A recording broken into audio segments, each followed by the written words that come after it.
Welcome back to our weekly walkthrough where we bring the above, below, and talk about the transits you should know. So we are in our week of July 20th through the 26th. And this week is one of our transition points. We have one planet going direct and we have one planet stationing retrograde. We have some power struggle aspects, and there is a sense of a changing of the guard.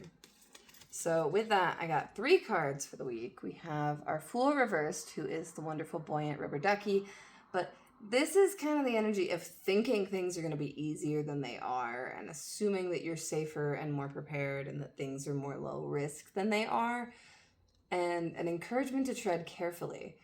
But at the same time, we have the Nine of Cups, and this is an octopus version of the Nine of Cups that is very much about being able to handle everything you're wishing for and manifesting. But like when we have that false start, it can also be that overwhelm. Like, I don't know if you know this, but octopuses can actually get in fights with their own tentacles and tear them off because they all have different brains. So it's like, oh yeah, you want all these different things, but do they work together? And then still in the ocean, we have our giant lobster over the world. And this feels like things are attempting to begin, but it's rockier than you'd like.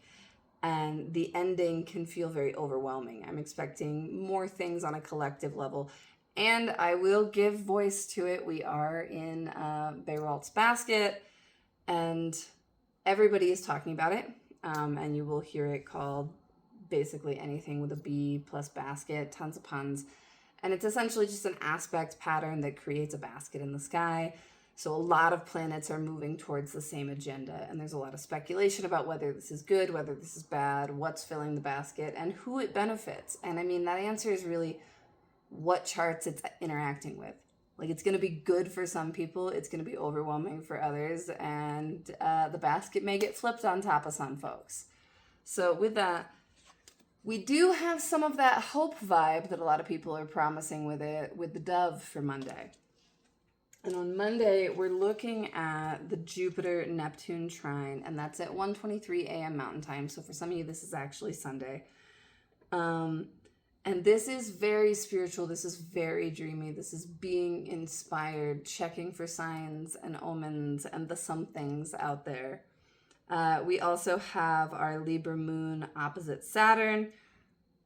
Crunchy. It's crunchy. And then trine Mars and square Mercury retrograde. So the morning can feel maybe a little overwhelming. There might be some restless sleep. And then at 8:44 a.m., we get the Jupiter-Pluto opposition. And this is part of that basket locking into place and is going to be this is ethos versus control, people versus those in power, who gathers, who has what. There's a lot of systemic stuff at play with this, but it can also, with that dove, there does feel like, look for the signs, look for the little sprig of green that says there is land ahead, that not everything is going wrong. There can be power for the people, and it can be shared power instead of power over. On Friday, we move to our half moon, Libra moon squaring the Cancer sun. Jupiter again locking into that basket, sextiles Uranus and Gemini. And all of this is happening at 4 degrees. So if you have stuff at 4 degrees or anywhere near it in your chart's probably lit up right now. Feel free to comment if you're like, but what does it mean? Placement, sign, house, always helpful information for me. Moon drops into fall in Scorpio, and that's most of the day, because that's at 7:34 a.m. And, you know, our Scorpio moons can feel a little exhausting, a little rough. Increased hydration, especially with this global heat wave. We get a trine to the North Node, an opposition to Chiron, which is the new Scorpio moon vibe in general, square to Pluto, and square to Jupiter, and again activating the basket. But what we have here is we have a version of the Nine of Coins where, rather than getting everything we want, the person is under the fire that is smelting the coins, that is heating it. It's like burning yourself up for what you desire. So I want you to be extra careful and extra kind to your bodies. Like, don't work too hard on Tuesday. that Scorpio moon is ruled by Gemini Mars, which in turn is ruled by Mercury retrograde, which is not quite direct yet and is very slowed down, which means the delays could be increasing, and if you push against that, it could be an injury situation. Wednesday, Mercury's day, Scorpio moon sextiles our fallen Virgo Venus, and then we get Leo season. Came up fast this year. At 1:13 p.m. Mountain Time, happy Leo season. And then the moon will trine Mercury retrograde before going void, of course, which just kind of means the vibe of the day is really just Leo. Like everybody else is just kind of sitting in it. And we have the Page of Cups. And there is this joy and celebration and abundance that may also feel a little confusing because, like, everything is going wrong, so what are we celebrating? But also we have to celebrate to bring the spark of vitality to life. And the sun will be immediately applying to Jupiter. So it's like, enjoy yourself, but trust your intuition and don't overindulge because that Sun-Jupiter application can definitely be overindulgence. Then we have Thursday.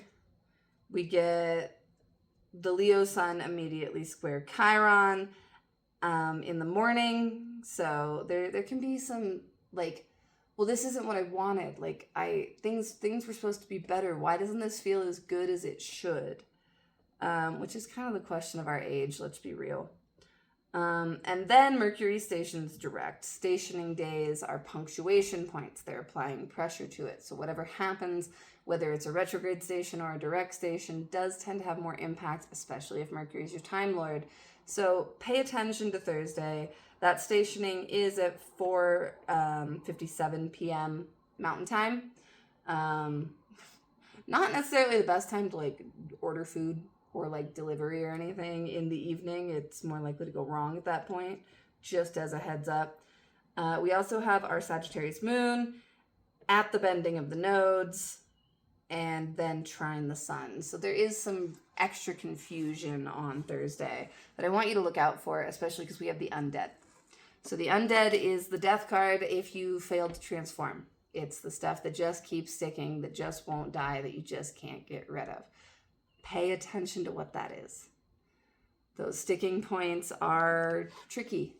They're not to be ignored. Like you have a new opportunity here to reassess that. On Friday, we move into our strength card, tree holding itself up above two cliffs. And that Sagittarius moon will trine Neptune, sextile Pluto, oppose Uranus, trine Jupiter. Then we get a sextile between Venus and our newly direct Mercury before the sextile with Pluto and Neptune. We're in the basket. Everything is just that basket, and we need to hold on because there is a little bit of a basket under this tree. So it's like, how do you keep yourself from falling into it? How do you live your life without being overwhelmed by the cosmos? What does it take to maintain the resilience for what you want and not get swept away by things that are distractions? Because we're still not in like a lot of clarity, but we are in a lot of signposts and a lot of directing energy that's telling us, okay, but have you considered that direction? So do consider it, but maybe don't commit quite yet. As far as Saturday, we have the Sagittarius moon trine Saturn, square Venus, and opposing Mars before again going void. And like the moon opposing Mars is the last aspect before going void for almost a day. It's kind of rough. So Saturday does feel like, what are we even doing? This is our Seven of Swords. There is a huge sense of like, I've taken on too much. I can't keep it together. I can't hide from people that I'm not keeping it together. I'm failing to show up the way I want to, and I can't keep lying to myself about this. So in those mutable areas of your chart, reassess, like, where are you going too fast unnecessarily? Where was the pivot point you missed during the Mercury retrograde? And now that Mercury is direct ruling that Mars, it's like, oh, I actually need to do it this way.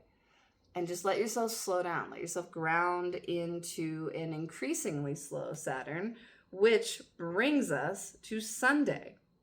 On Sunday, we have the Five of Swords reversed. This is our Pyrrhic victory. Everybody let me down, and I burned bridges, but at what cost? as well as the conquest of the Two of Wands reversed, which is also the very Gothic one. So it feels like none of the fights, battles, or ambitions were worth it. People who shouldn't be are making moves in those directions. It's got some big colonial energy on it. And we have our Capricorn moon, ruled by that fallen Saturn, sextile the North Node, trine Chiron, and then Saturn, just before 2 p.m. Mountain Time, stations retrograde.